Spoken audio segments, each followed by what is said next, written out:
So this brings us to another significant point or crux in the story of our engagement with Western university-based presentations of Islamic civilization.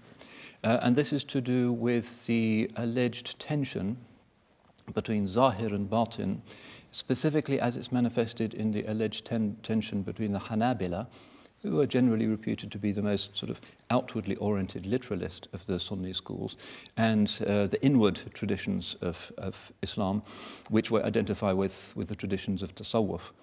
So we find as a common theme in 19th century Orientalism the idea that Islam is inherently a religion of law and externals and a superficial, literalist, even anthropomorphist conception of God. So we find in Julius Wellhausen, for instance, the idea that there is no mysticism in Islam. We find even in the 20th century people like Marie-Jean Mollet and Louis Massignon and some very significant Orientalists persisting in the idea that there's a tension between the Hanabila and Tasawwuf. And in particular, we find even somebody as erudite as Massignon saying that in some sense, Ibn Taymiyya, who is one of the best known of the Hanbali thinkers, was actually hostile to the principle of Tasawwuf and the principle of Tariqah. This kind of Orientalist idea has been to some extent dissipated, but you still find it in some quarters. So it's important that we are aware of the reality of what the sheikhs have been saying. We all know Taqiyuddin ibn Taymiyya, the great Hanbali jurist of Damascus, who dies in the year 1328 of the Western calendar. Controversial figure in his day, but we don't need at the moment to look at those specific controversies, but rather to focus on what he actually writes about Tasawwuf, because this is important.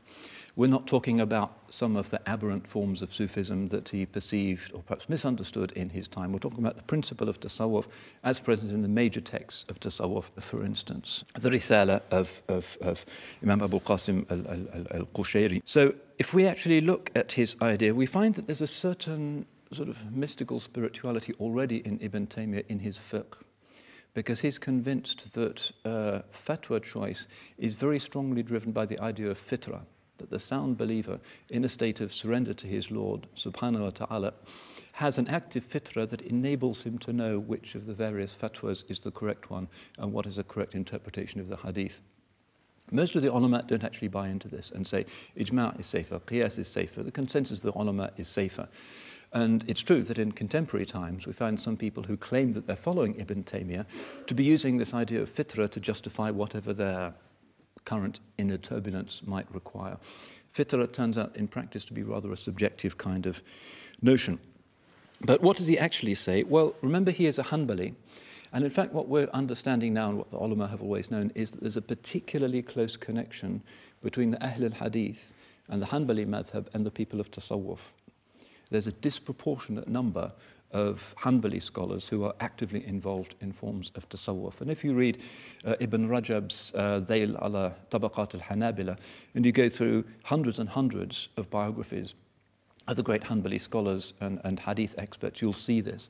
Again and again we find them, hundreds of them, actively committed to the path of Tasawwuf, as we'd expect, because they're sound, responsible readers of the hadith, and they can see, as we've already looked at, that this principle of tasawwuf is something that is there from the earliest times. So the Hanbalis in particular are aware of this, and some of the great Hanbalis, some of the great Sufis like Khwaja Abdullah Ansari or Abdul Qadir al-Jilani and many others are well known for being Sufis and Hanbalis.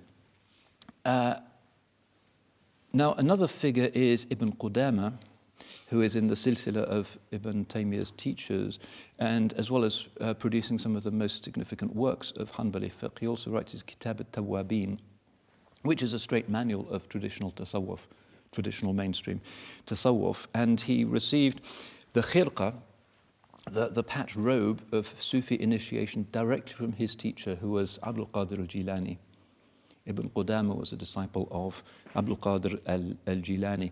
And another significant figure in this world was Ibn Aqil, who was also very involved with Sufi technique. So it's hardly surprising that we find Ibn Taymiyyah really enthusing about mainstream Islamic mysticism and spirituality.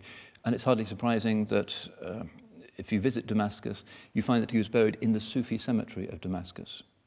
what were his relatives thinking? They knew where his heart was. That was the appropriate place for him to be laid to rest, and nobody was surprised by that. But let's just look at a few quotes, just to kind of shatter that traditional Orientalist prejudice that Ibn Taymiyya is in some sense against tasawwuf.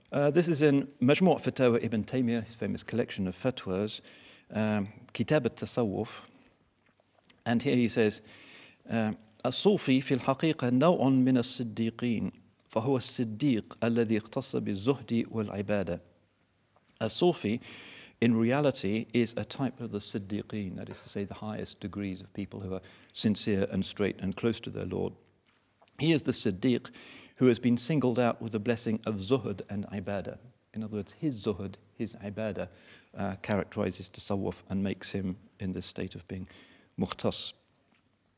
And then he points out that there are some scholars who've actually had a critical view of tasawwuf. So he says, فَطَائِفَةٌ ذَمَّتْ الصُّوفِيَّ وَالتَّصَوُّفِ. Some people have condemned the Sufis and Sufism. وَقَالُوا إِنَّهُمْ مُبْتَدِعُونَ خَارِجُونَ عَنِ السُّنَّةِ. And those people say they've innovated and they've departed from the Sunnah. وَنُقِلَ عَنْ طَائِفَةٍ مِنَ الْأَئِمَّةِ فِي ذَلِكَ مِنَ الْكَلَامِ مَا هُوَ مَعْرُوفٌ. And a number of scholars have had words reported of them in a way that's well known. وَاتَّبِعَهُمْ عَلَى ذَلِكَ طَوَائِفٌ مِنْ أَهْلِ الْكَلَامِ. And some of the people of Kalam followed them. And this is really the key to understanding Ibn Taymiyyah's position. It's the normal Hanbali position on tasawwuf.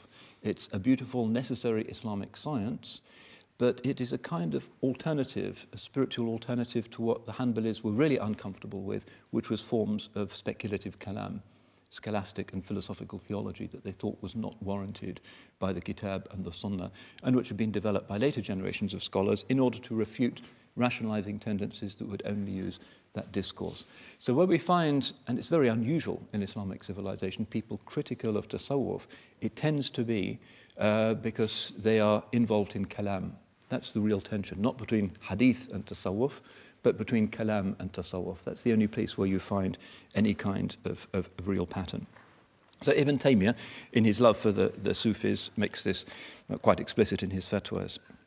But he also warns, of course, that there are extremists. وَطَائِفَةٌ غَلَتْ فِيهِمْ وَادَّعُوا أنهم أفضل الخلق وأكملهم بعد الأنبياء وكلا طرفي هذه الأمور ذميم. But there's a group amongst them who are extreme and claim that they are the best of people and the most superior of all after the prophets themselves, and both of these extremes are reprehensible. In other words, to condemn Sufism for Ibn Taymiyyah is reprehensible, but to exaggerate the idea of tasawwuf is also reprehensible. He wants something that's in the middle. وَالصَّوَابِ, the correct view, he says, أَنَّهُمْ مُجْتَهِدُونَ فِي طَاعَةِ اللَّهِ, is that they are making the great effort in obeying Allah. كَمَا اجْتَهَدَ غَيْرُهُمْ مِنْ أَهْلِ طَاعَةِ اللَّهِ, as others have made great efforts in obeying Allah.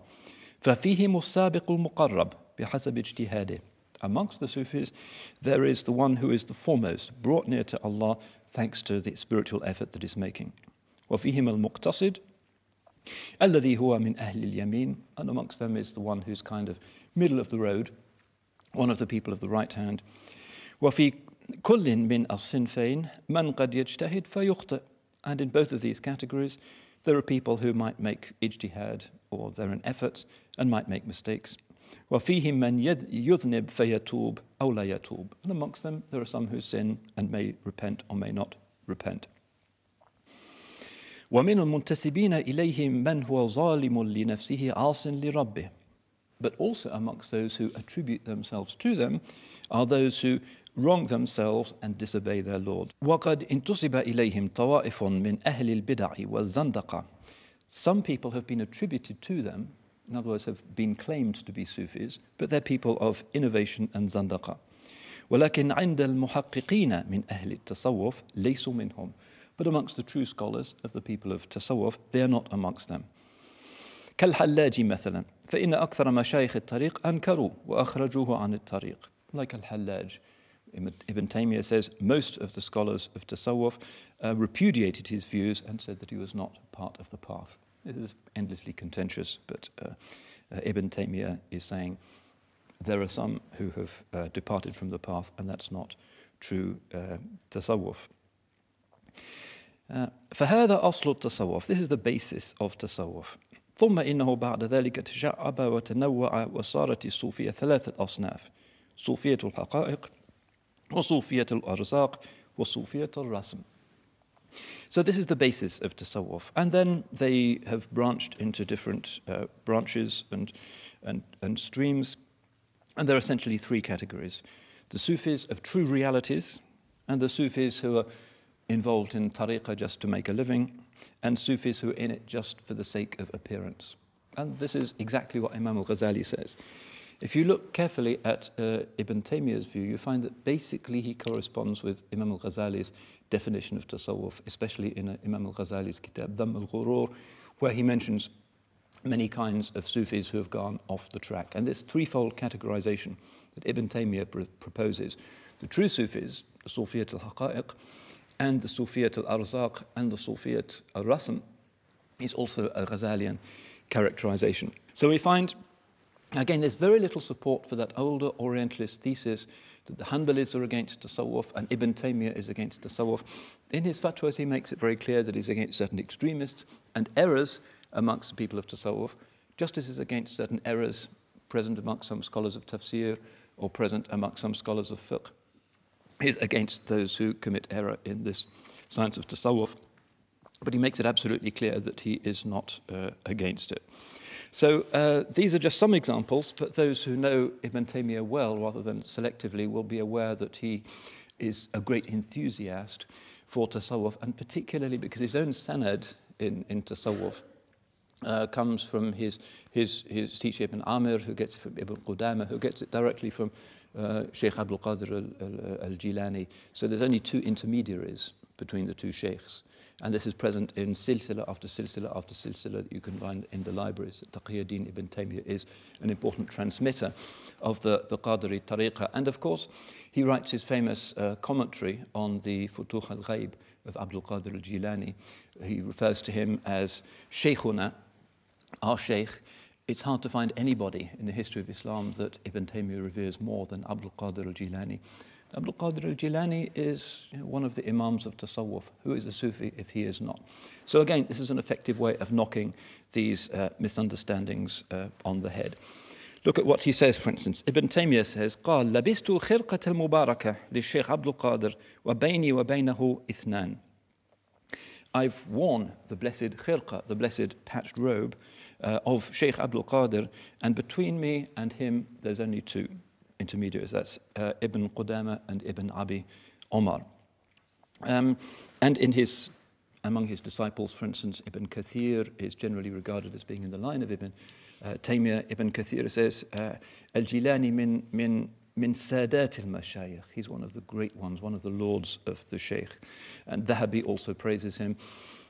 He's the great Hanbali Sufi, and as we would expect, this kind of tasawwuf is regarded as really essential for those who sincerely, rather than on the basis of certain Orientalistic misunderstandings, are following Ibn Taymiyyah. So may Allah, inshallah, give us a true and authentic and honest reading of our Turath, inshallah, and help us to avoid misunderstandings and unnecessary divisions between the Muslims.